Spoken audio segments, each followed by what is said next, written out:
Assalamualaikum warahmatullahi wabarakatuh dan selamat sore untuk kita semua. Kali ini adalah pertemuan kita yang keempat dalam mata kuliah kewirausahaan. Adapun pada hari ini kita akan membahas tentang pengembangan diri, bagaimana untuk menumbuhkan kreativitas dan inovatif, menjadi seorang yang kreatif dan inovatif. Tapi sebelumnya saya harap semua kita, mahasiswa semuanya, beserta saya juga, semoga kita tetap berada dalam keadaan sehat tanpa kurang satu apapun, karena kita harus tetap menjaga stamina dan imunitas di masa pandemi ini. Baik, saya akan sharekan perkuliahan kita pada hari ini.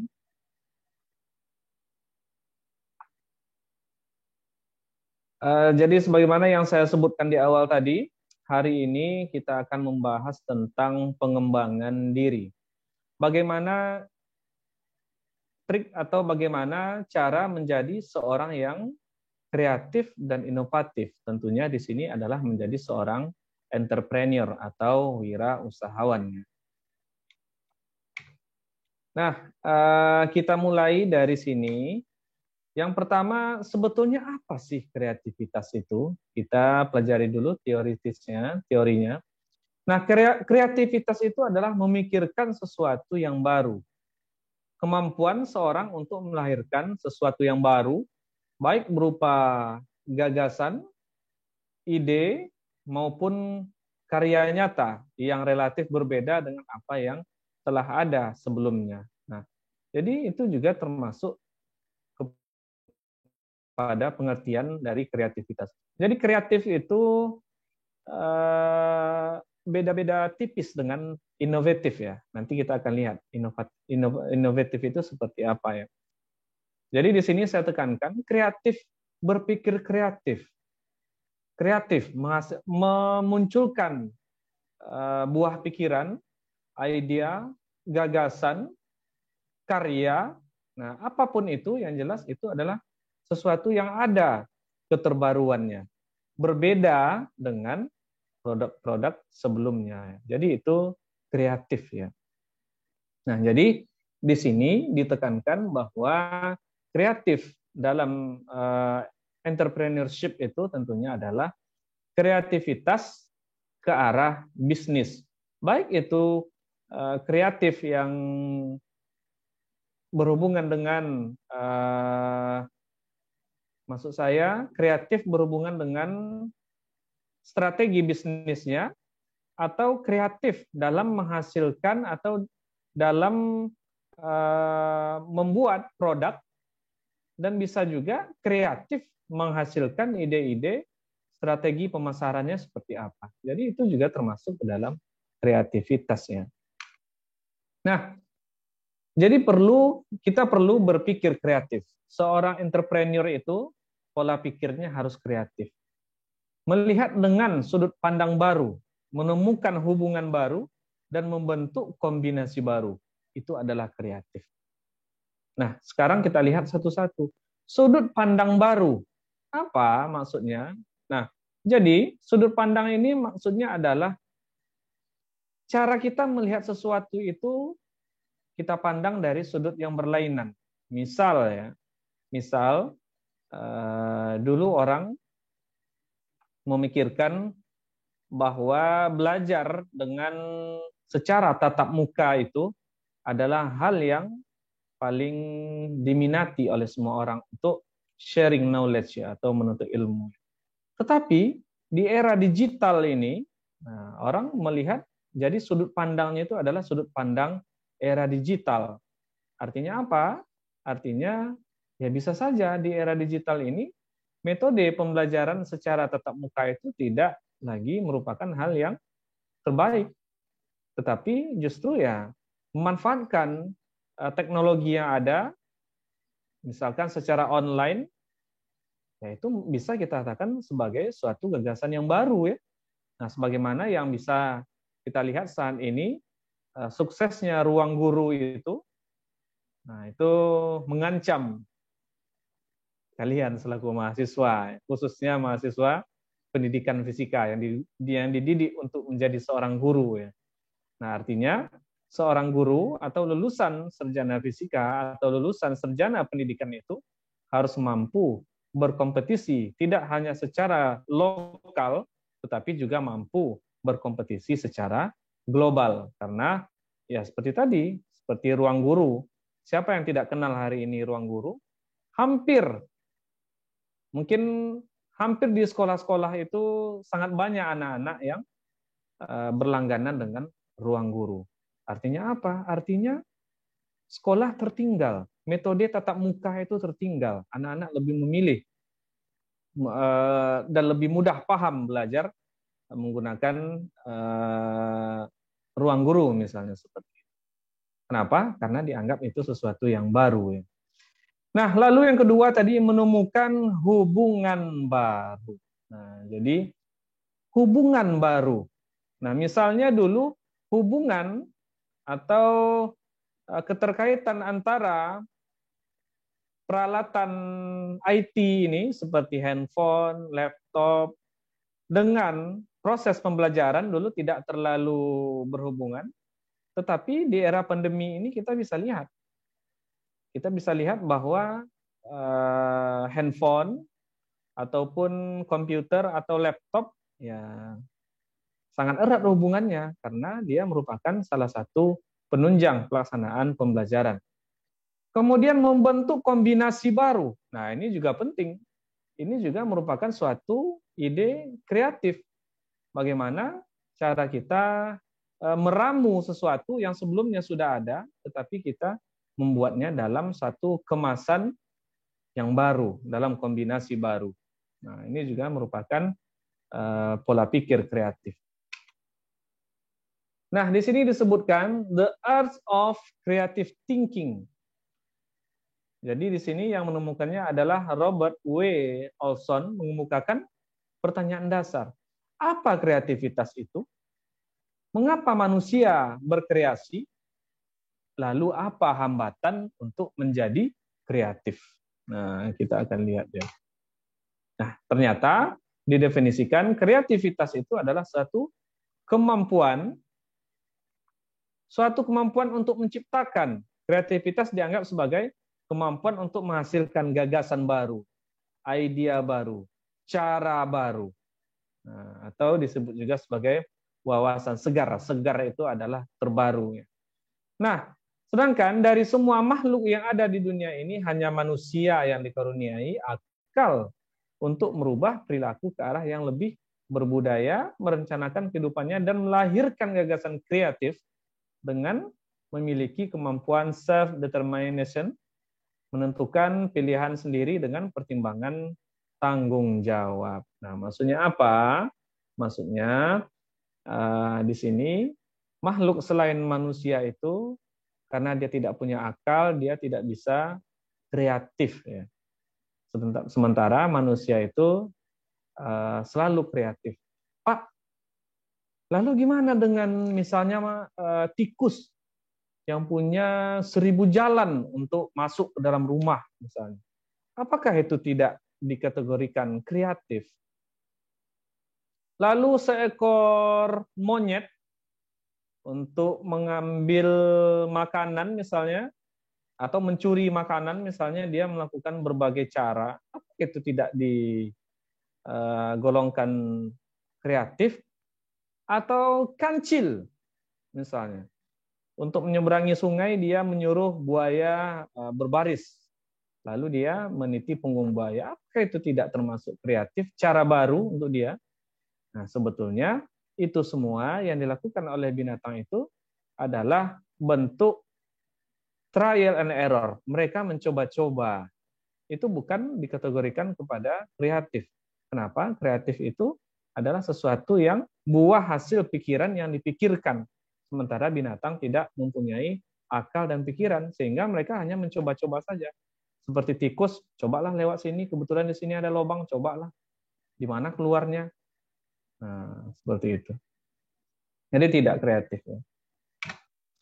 Nah, sementara John Eder tahun 1996 mengatakan menghadirkan suatu benda, hal yang sebelumnya sama sekali belum ada untuk dipergunakan, itu juga kreatif. Kemudian ide yang kreatif dikaitkan dengan ide yang baru, paling tidak bagi orang yang bersangkutan. Nah, kenapa? Karena kreatif dalam tanda kutip juga bersifat relatif. Misalnya, bagi saya sesuatu itu masih baru, sementara menurut orang lain, ya bisa saja itu bukan hal yang baru. Nah, itu bisa saja terjadi. Artinya dia bersifat relatif. Nah, tetapi perlu kita ingat, untuk mengatakan sesuatu itu baru dan tidak baru ada standarnya. Nah, seperti itu. Baik, kita lanjutkan. Ide kreatif dapat melibatkan suatu usaha, penggabungan dua atau lebih ide-ide, hal-hal yang berbeda secara langsung. Jadi menggabungkan beberapa ide itu juga merupakan suatu ide kreatif. Menggabungkan beberapa ide. Nah, seperti itu. Lalu apa ciri-ciri atau sifat orang yang kreatif? Nah, bisa kita lihat di sini. Yang pertama, ciri-cirinya adalah kelancaran. Banyak gagasan yang dikemukakan secara lancar. Lancar dia mengemukakan gagasan atau idenya. Kemudian luas, yaitu dalam pemecahan masalah, yaitu fleksibel. Fleksibel di sini dalam artian tidak kaku dan tidak terfokus pada satu arah saja dalam memecahkan masalah. Melainkan ketika dia stagnan atau mentok di satu titik, dia akan fleksibel dan dalam waktu yang cepat bisa menemukan solusi lain. Nah, tentu originality sangat penting, keaslian, mempunyai gagasan asli, bukan gagasan orang yang diulangi, yaitu ya sama saja itu bukan kreatif. Artinya plagiat ya. Sedangkan elaborasi adalah penguraian, dapat menguraikan secara rinci, dan redefinition, perumusan kembali dengan perspektif yang baik. Nah, itu juga termasuk kepada ciri-ciri orang yang kreatif. Nah, kenapa? Karena banyak juga hari ini kreatif dalam tanda kutip untuk hal-hal yang bersifat negatif. Nah, misalnya seorang maling kreatif dalam mencari jalan untuk bisa masuk ke dalam rumah orang yang menjadi targetnya, misalnya. Jadi itu bersifat negatif. Sementara di dalam kewirausahaan ini ya tentunya diarahkan untuk kreatif yang positif ya, di mana harus bisa dilakukan dengan lancar, fleksibel, asli atau original, kemudian elaborasi dapat diuraikan, dan redefinition dapat dirumuskan kembali dengan perspektif yang lebih baik tentunya. Nah, lalu setelah tadi ada pengertian, ada ciri-cirinya, apa saja sih yang menghambat seseorang untuk bisa menjadi seorang kreatif? Nah, otomatis yang pertama adalah kebiasaan. Kebiasaan merupakan the main attitude daripada seseorang ya. Akhlaknya, kebiasaan itu termasuk bagian dari akhlaknya. Etikanya. Nah, otomatis ya bagaimana dia bisa menjadi seorang yang kreatif kalau dia sendiri membiasakan selama ini dirinya mencontek misalnya. Nah, jadi ya dia tidak akan pernah percaya diri. Sebagaimana yang kita pelajari pada minggu kemarin, seorang wirausahawan itu harus extreme confident. Nah, sementara dia kebiasaan buruknya adalah menyontek ya. Ya bisa saja menyontek produk orang lain, tetapi ya Anda siap-siap akan berurusan dengan hukum. Nah, kemudian yang kedua, keterbatasan waktu dan energi. Nah, kadang seseorang itu sangat kreatif, tetapi mereka tidak punya waktu yang banyak dan mereka tidak punya energi yang cukup untuk mengeksekusi ide-ide kreatifnya. Nah, ini bisa saja terjadi. Nah, kita bisa menanya diri kita masing-masing. Misalnya, kalian berkata, saya sebetulnya bisa melakukan ini, tetapi saya sekarang sedang kuliah, saya banyak tugas, saya tidak sempat untuk mengeksekusinya. Sebaliknya saya juga bisa mengatakan, saya juga punya ide kreatif, tetapi saya sekarang sibuk mengajar, sibuk ini, sibuk itu, sehingga saya tidak punya waktu dan energi yang cukup. Nah, padahal kemarin sudah kita pelajari bahwa kita tidak bisa menunda satu detik pun usaha itu. Karena apa? Karena tidak ada yang terlambat, tetapi harus dieksekusi dari sekarang. Do it now, itu yang kemarin. Nah, kemudian yang ketiga adalah ketidakmampuan mengenali masalah. Nah, ini juga tidak kreatif. Kenapa? Karena kreativitas dalam menyelesaikan suatu masalah atau menghasilkan suatu produk, yaitu kita tidak akan bisa lari dari yang namanya masalah. Ya.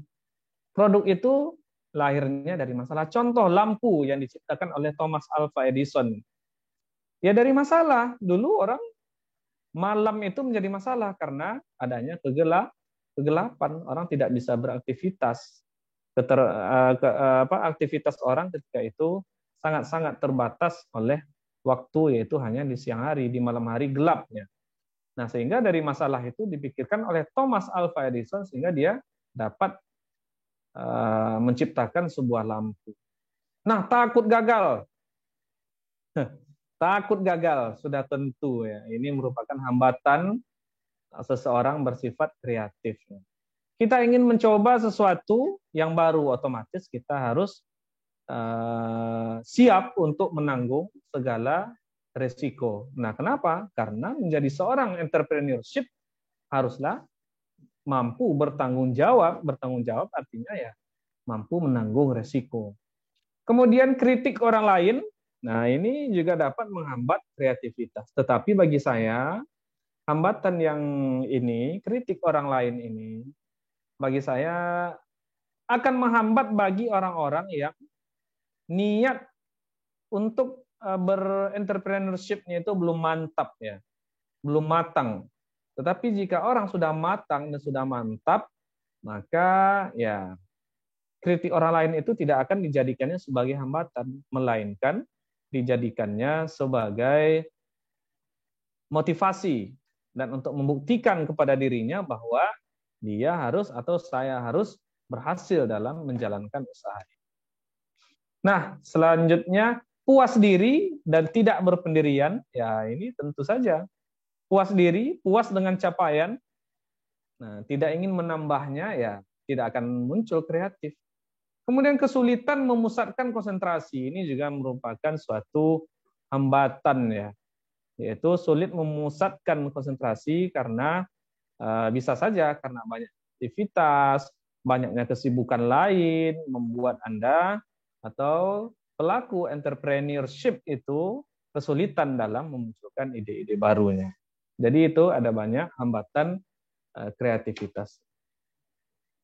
Nah, jadi sekali lagi hambatan itu bisa berbentuk perceptual, kemudian emosional, lalu imagination, culture, kemudian expressive, intelektual, dan environmental.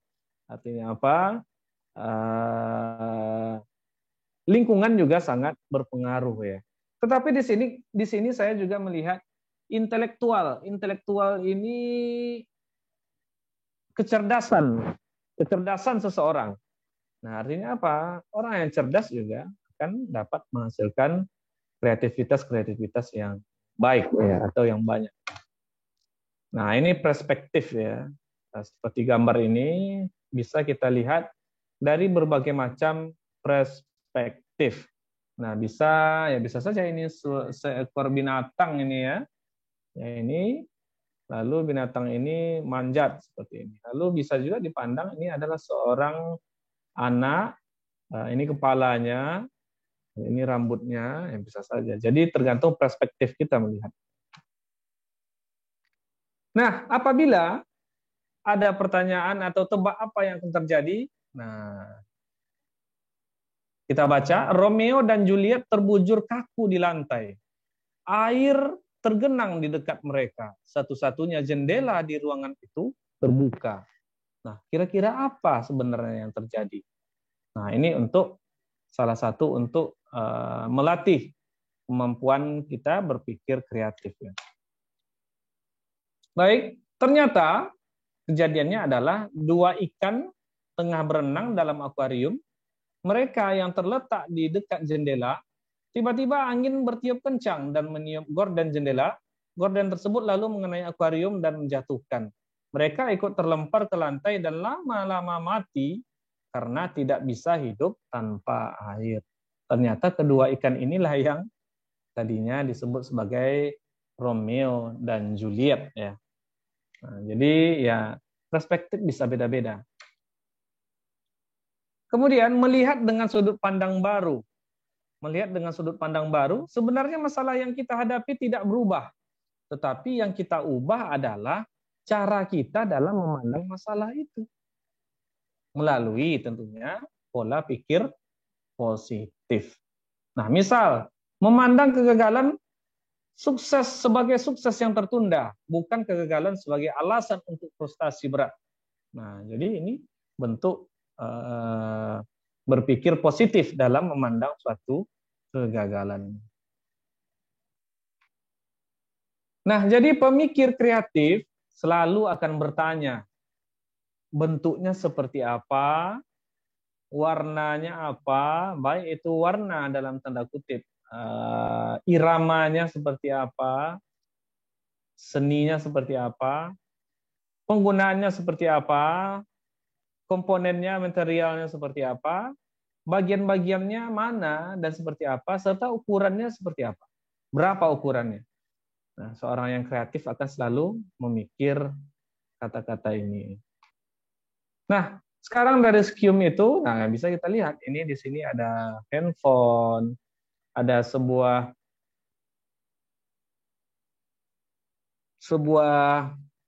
semangka yang berbentuk persegi, lalu ada jemuran. Nah, jadi ini ya kita selalu ingin bertanya, ini kok bisa seperti ini bentuknya, persegi. Nah, misalnya ini ada handphone, ini penggunaannya seperti apa? Nah, ini ada mobil seperti ini, warnanya apa? Nah, contoh seperti itu. Jadi ada banyak-banyak pikiran. Sedangkan teknik kreatif itu sebetulnya seperti apa? Teknisnya. Nah, jadi teknisnya adalah bisa saja membuat kombinasi yang baru, menggunakan input yang random, lalu membuat eliminasi, menggunakan suatu alternatif, mencoba cara pikir terbalik, kemudian kasus ekstrimnya. Ini adalah cara-cara kreatif ya. Nah, salah satunya tadi adalah membuat kombinasi baru. Ya, mungkin saja selama ini kombinasi yang sudah dilakukan oleh orang-orang itu sudah membuat pasar itu bosan. Nah, misalnya apa ya misalnya? Nah, misalnya es, misalnya es krim misalnya. Ya bahan es krim itu ya seperti itu saja. Ya. Tapi yang berbeda itu kemasannya, bentuknya dikombinasikan. Nah itu di ini. Kemudian menggunakan input yang random, artinya inputnya itu random. Supaya apa? Supaya orang tidak monoton terhadap satu input saja. Lalu membuat eliminasi, maksudnya adalah mengeliminasi cara-cara yang kita anggap kurang tepat. Menggunakan alternatif. Nah, ketika suatu saat create atau sesuatu yang kita lakukan itu tidak berjalan dengan semestinya, ya kita menggunakan alternatif yang lain. Nah, selanjutnya ada mencoba cara pikir terbalik. Cara pikir terbalik ini adalah untuk merefleksikan kira-kira bagaimana sesuatu yang sudah kita jalankan itu. Contoh, misalnya kita membuat suatu usaha jasa, lalu kita berpikir terbalik. Bagaimana jika saya ini selaku customer, nah saya akan merasa seperti apa diberlakukan dengan sistem yang sudah kita susun. Nah, jadi berpikir terbalik. Lalu kasus ekstrim, nah dari kasus-kasus ekstrim ini juga kita bisa berpikir kreatif. Nah, teknik visual thinking, nah jadi ini ada banyak, ada melihat, kemudian menggambar, lalu membayangkan. Nah, ya. Sementara irisannya itulah yang paling baik ya. Nah, di sini diungkapkan salah satu metode yang sekarang adalah ATM atau amati, tiru, dan modifikasi. Nah, ini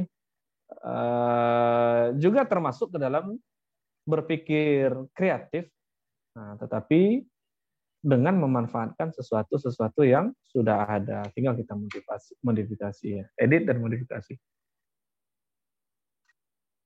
Lalu tingkat meningkatkan kreativitas, tips meningkatkan kreativitas.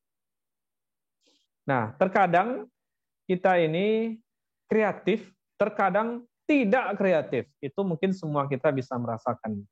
Lalu bagaimana cara meningkatkan kreativitas ini? Atau bagaimana cara memaintain pola pikir kita yang kreatif itu? Nah, di sini yang pertama, tingkatkanlah penggunaan otak kanan Anda melalui stimulus visualisasi tujuan, mempelajari seni musik, serta berolahraga jalan kaki tanpa alas. Nah, ini salah satu tipsnya ya. Nah, seni musik itu untuk salah satu mempertinggi aktivitas dari otak kanan kita. Lalu kenali hambatan kreativitas Anda dan lakukan rencana aksi untuk mengeliminasi hambatan tersebut. Artinya tadi ketika Anda ingin berpikir kreatif pasti ada hambatan, lalu kira-kira apa yang akan menghambat? Nah, sehingga eliminasilah hal-hal tertentu supaya ide kreatif Anda dapat berjalan dengan baik. Nah, biasakan berpikir berbeda. Kenapa? Jawabannya simpel. Karena ada sangat banyak orang di luar sana yang akan melihat buah hasil pikiran Anda. Nah, sehingga sekali-sekali cobalah berpikir berbeda. Nah, di sini ada quotation. Kreativitas terdiri dari 1% inspirasi dan 99% kerja keras. Nah, ini sangat penting.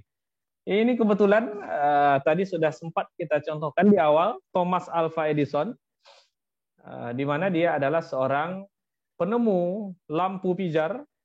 Nah, ide kreatifnya itu cuma 1% itu. Bagaimana sih cara membuat lampu yang bisa bercahaya, terang, di malam hari, di dalam ruang yang gelap? Nah, itu saja kreatifnya. Tetapi, nah, untuk menerapkan atau untuk mengaplikasikan pikiran kreativitas itu perlu kerja keras. Dengan mencoba, barulah dia berhasil menciptakan suatu lampu tersebut. Nah, tidak tidak tertutup kemungkinan juga dalam bekerja keras atau dalam mencoba, banyak juga orang-orang mengalami hal-hal yang tidak diinginkan. Misalkan dalam saintis itu Marie Curie, dia terkena radioaktivitas setelah menemukan radioaktif ya. Jadi mereka menjadi korban dari apa yang mereka hasil dari pikiran kreatif mereka sendiri. Nah, tetapi kita hari ini harus berpikir realistis dan memikirkan manajemen resiko dari apa yang akan kita lakukan. Nah, terkait nanti kita masih gagal, nah artinya kegagalan kita masih tertunda. Itu yang tadi diajarkan di awal. Intermezzo. Nah, ini sangat penting. Intermezzo, hiasilah hari-hari Anda dengan bercanda dengan teman-teman. Karena pikiran kita akan selalu fresh, kita akan terhindar dari pola-pola pikir negatif, dan juga kita akan lebih mudah untuk mengeluarkan potensi diri kita ketika kita sering intermezzo. Dalam catatan, ada saatnya kita bergurau, bercanda, berintermezzo dan ada saatnya kita serius ya. Nah, itu adalah kreatif. Sekarang bagaimana dengan inovasi? Sebelumnya saya minum dulu.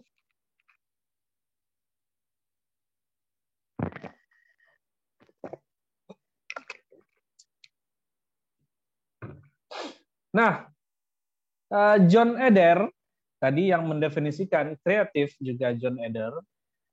Di sini juga didefinisikan oleh John Eder tahun 96. Inovasi adalah proses menemukan atau mengimplementasikan sesuatu yang baru ke dalam situasi yang baru. Nah, kalau tadi kreatif itu lebih kepada pola pikir, buah pikiran, nah, atau gagasan, tetapi inovasi ini lebih kepada implementasi dari sesuatu yang baru itu ke dalam situasi yang baru pula. Nah, itu adalah inovasi. Jadi, implementasi dari sesuatu yang baru dalam situasi yang juga baru. Itu adalah inovasi menurut John Eder. Nah, konsep kebaruan ini berbeda bagi kebanyakan orang karena sifatnya relatif. Kenapa? Karena ya tadi sudah kita jelaskan, baru kata saya belum tentu baru kata si A, baru kata si B. Karena baru dalam artian adalah waktu seseorang bertemu dengan suatu produk itu ya. Nah, apa yang dianggap baru oleh seseorang atau pada suatu konteks dapat jadi merupakan sesuatu yang lama bagi orang lain atau dalam konteks yang lain. Jadi memikirkan dan melakukan sesuatu yang baru yang menambah atau menciptakan nilai atau manfaat, nah itu disebut sebagai inovasi. Nah, di mana untuk menghasilkan perilaku inovatif ini, seorang harus melihat inovasi secara mendasar sebagai proses yang dapat dikelola. Tentunya dapat dikelola dengan mudah dan dapat diselesaikan. Nah, ada istilah-istilah yang sampai hari ini saya yakin banyak yang masih rancu dengan istilah ini. Nah, misalnya yang pertama, creative thinker. Artinya orang-orang yang mempunyai atau kualitas untuk menghasilkan ide-ide. Nah, itu adalah creative thinker. Sedangkan inovator, memperkenalkan sesuatu yang baru atau sebagai sesuatu yang baru seperti produk atau layanan pada pasar. Nah, itu adalah inovator ya. Sedangkan inventor, nah ini biasanya adalah orang yang menemukan suatu cara kombinasi antara creative thinker dan inovator. Orang yang berani menginvestasikan modalnya, itu inventor ya. Nah, jadi itu perbedaan antara creative thinker, inovator, dan inventor. Nah, lalu di sini ada juga 3 hal perilaku inovatif. Tadi ada perilaku kreatif itu seperti apa. Nah, juga ada perilaku inovatif itu seperti apa. Nah, yang pertama adalah generating ideas.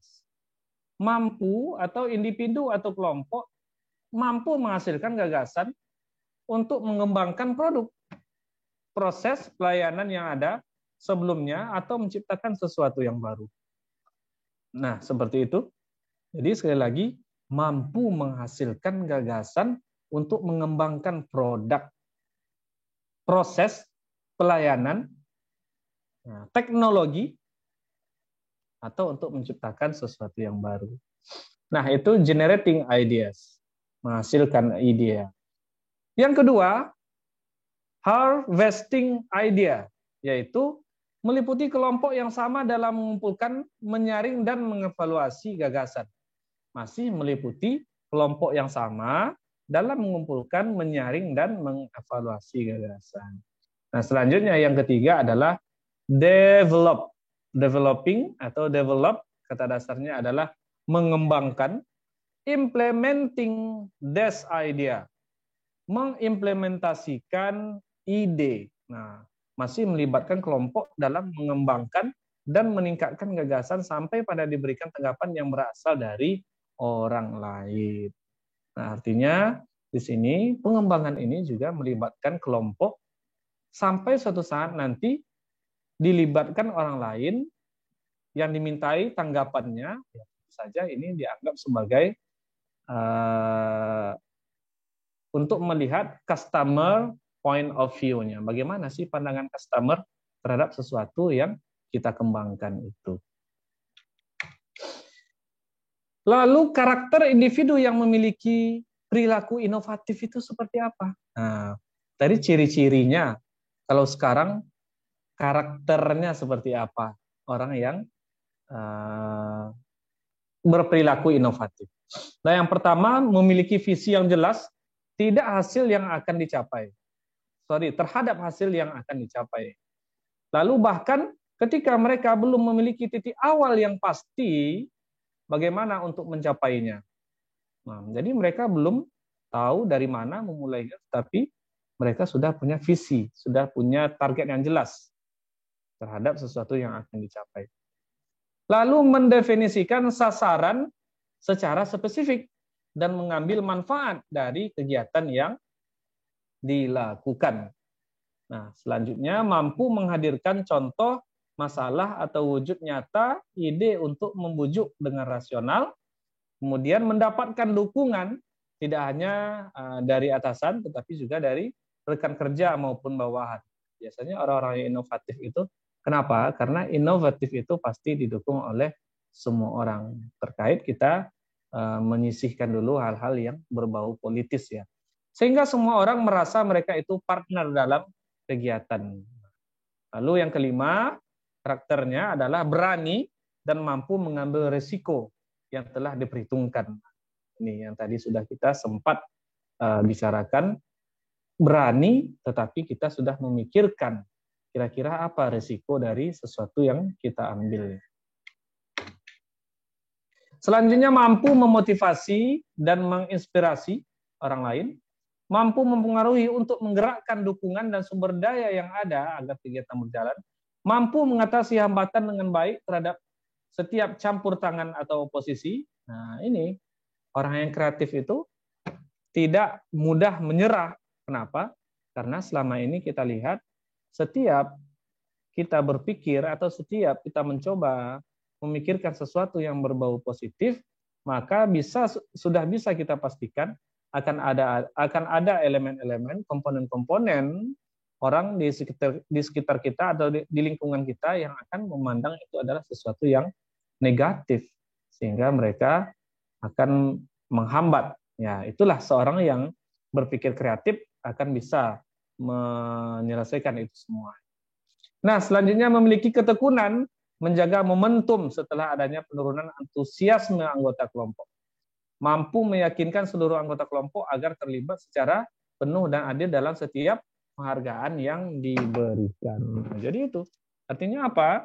Kalau Anda menjadi sebuah atasan pada suatu usaha, jangan pernah beranggapan bahwa sesuatu yang dicapai oleh tim Anda itu adalah pencapaian Anda selaku atasan, bukan, melainkan itu adalah pencapaian bersama. Berilah apresiasi atau imbalan atau bonus kepada bawahan Anda, sehingga mereka akan semakin termotivasi untuk berpikir kreatif. Nah, karakter individu yang memiliki perilaku inovatif. Nah, karakternya seperti apa? Nah, cenderung selalu mencari tahu teknologi baru, proses, teknik, dan ide-ide baru. Ini contoh orang yang kreatif ya. Yang inovatif. Menghasilkan ide-ide kreatif. Nah, jadi ada hubungannya. Orang yang punya karakter inovatif mampu menghasilkan ide-ide kreatif. Ada hubungannya. Mengembangkan rencana dan jadwal yang matang untuk mewujudkan ide baru. Dan di sini disengaja dituliskan adalah kreatif. Artinya apa? Orang yang inovatif bisa dipastikan adalah orang yang juga kreatif.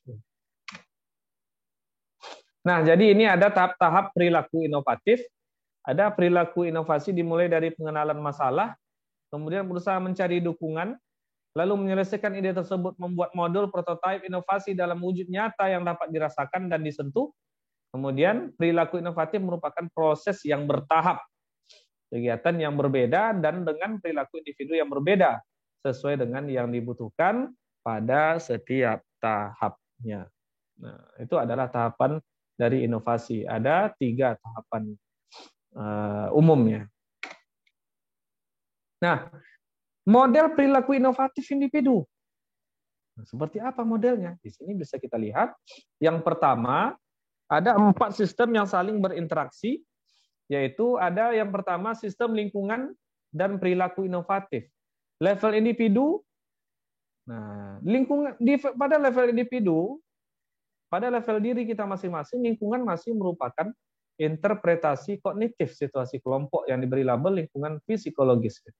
Kenapa? Karena kita tidak akan jauh-jauh lari dari lingkungan kita. Maksudnya, gambaran diri kita tidak berbeda jauh dengan lingkungan kita. Lingkungan masih tetap memberikan pengaruh. Lalu leadership, mengacu pada teori leader-member expectance. Nah, ini yang menekankan pada partisipasi dan kolaborasi gaya kepemimpinan atau bagaimana kepemimpinan seharusnya bertindak untuk memunculkan kreativitas dan inovasi bawahannya atau anggotanya. Ini sangat penting. Jadi kita lihat hari ini, kita misalnya bicara masalah pendidikan, kadang sekolah yang berada di perkotaan, yang notabene inputnya bagus-bagus, anak muridnya, gurunya juga bagus-bagus yang tinggal di perkotaan. Nah, tetapi justru kadang ketika berkompetisi, sekolah yang berada di desa bisa memenangkan kompetisi. Kenapa? Terkadang di desa itu, nah, kepala sekolahnya sangat bagus misalnya. Jadi dia mampu memanfaatkan kompetensi dari guru-gurunya dan juga anak-anak muridnya di sekolah. Sehingga sekolahnya bisa dibawanya dan bisa memenangkan kompetisi dengan sekolah-sekolah yang berada di perkotaan. Jadi leadership style itu sangat berpengaruh terhadap pola pikir kreatif dan inovatif dari seseorang. Lalu kelompok kerja juga berpengaruh. Kelompok kerja yang solid, kokoh, kompak akan menghasilkan atau akan dapat mengeksekusi ide-ide kreatif dan inovatif itu dengan baik ya. Tetapi sebaliknya, kelompok-kelompok yang di dalamnya terdiri atas unsur-unsur yang penuh dengan perpecahan, ya akan cenderung akan terhambat dan tidak dapat menghasilkan atau mengimplementasikan ide-ide atau gagasan anggota kelompoknya yang inovatif maupun kreatif ya. Lalu gaya pemecahan masalah. Ini sudah pasti di mana gaya pemecahan masalah intuitif memiliki hubungan positif dengan perilaku inovatif. Nah, sedangkan di sini juga ada model perilaku inovatif individu dirumuskan sebagai berikut. Kita bisa lihat leader role, leader member, intuitive problem, career stage, systematic problem solving style, support for innovation, resources supply, dan innovative behavior. Artinya kebiasaan yang atau tingkah laku yang inovatif itu di sini kita lihat sangat banyak dipengaruhi oleh leader. Nah, selain juga disupport oleh bawahannya. Nah, prinsip inovasi bertujuan, ada tujuannya sudah tentu, sistematis dan diawali dari analisis peluang. Kemudian juga konseptual, perseptual, inovator yang sukses menggunakan otak kanan dan kiri. Jadi tidak hanya otak kanan dan otak kiri. Otak kanan memunculkan idenya, sedangkan otak kiri dapat menghitung manajemen dari ide tersebut. Baik itu resikonya, keuntungan, dan peluangnya. Inovasi efektif, sederhana, dan terfokus. Efektif, innovation start small. Nah, jadi sangat efektif ketika suatu inovasi itu dimulai dari yang kecil. Ya. Tidak bersifat pandai, jangan beragam dan mengerjakan sesuatu dalam banyak hal. Nah, kenapa? Karena Anda tidak akan fokus. Akhirnya implementasi dari kreatif dan inovatif tidak terlihat. Jangan berinovasi untuk yang akan datang. Nah, apa maksudnya? Berinovasilah untuk sekarang. Nah, ini kondisi. Jadi kondisi itu, inovasi itu bukan angan ya, tetapi inovasi agar sukses harus dibangun atas dasar kekuatan. Inovasi mempunyai pengaruh sosial dan ekonomi. Nah, di mana di sini disebutkan conservative innovators. Nah, jenis-jenis inovasi. Di sini kita sudah hampir sampai ke ujung. Apa-apa saja jenis-jenis inovasi itu sebetulnya ada banyak, tidak bisa kita tuliskan di sini semua. Tetapi dalam entrepreneurship, secara garis besar dibedakan pertama, inovasi produk, inovasi proses bisnis, inovasi jasa atau layanan, dan yang keempat ada lagi satu yaitu inovasi teknologi. Nah, itu. Teknologi trends forecasting, market forecasting. Apa itu inovasi produk? Ya, inovasi produk adalah inovasi yang berhubungan dengan produk. Ya. Di mana produk-produk itu harus diciptakan baru, baik dari kombinasinya maupun dari yang sebelum ada, yang sebelumnya. Nah, ini produk, ini adalah contoh inovasi dari sebuah dispenser yang dulunya kita harus mengangkatnya tinggi, tetapi ini didesain ergonomi sehingga kita hanya cukup memasukkan saja ke dalam kotak itu di bawah. Nah, ini juga ada inovasinya. Kita tidak perlu lagi memerlukan dispenser, tetapi menggunakan galonnya langsung bisa dimanfaatkan airnya hanya dengan menggunakan keran yang berada di depan atau di mulut galon dengan membuat posisi galon terbalik seperti itu. Nah, ini terakhir. Jadi terakhir ini saya menugaskan kalian, saya serahkan kepada ketua tingkatnya, tolong setelah kuliah ini atau setelah hari ini, misalnya besok kalian bagi kelompoknya, ada 6 kelompok, bagi rata saja anggota kelompoknya. Nah, lalu buatlah semacam working paper atau semacam slide presentasi, maksimal 5 slide. Boleh 1 slide, boleh, terserah. 2 slide ya boleh. Pokoknya maksimal 5 slide. Nah, terkait apa? Nah, jadi kelompok 1 inovasi produk, kelompok 2 inovasi pemasaran, kelompok 3 jasa pelayanan, kelompok 4 model bisnis, kelompok 5 inovasi organisasi, dan kelompok 6 inovasi teknologi. Nah, jadi jelaskan inovasinya di sana.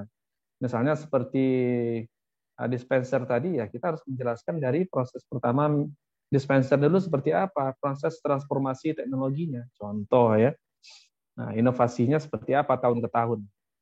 Nah, jadi tolong dibuat dan dikumpulkan paling lambat sebelum kita mulai kuliah pada minggu depan. Atau saya buat saja jamnya adalah jam 3 pada hari Senin minggu depan harus sudah dikumpul. Ini akan menjadi nilai kelompok ya. Nah, itu saja yang dapat saya sampaikan untuk kali ini. Lebih dan kurang saya mohon maaf. Semoga setelah mengikuti perkuliahan ini Anda dapat meningkatkan pola pikir Anda menjadi seorang calon entrepreneur yang dapat berpikir kreatif dan inovatif. Sampai jumpa di pertemuan selanjutnya. Assalamualaikum warahmatullahi wabarakatuh.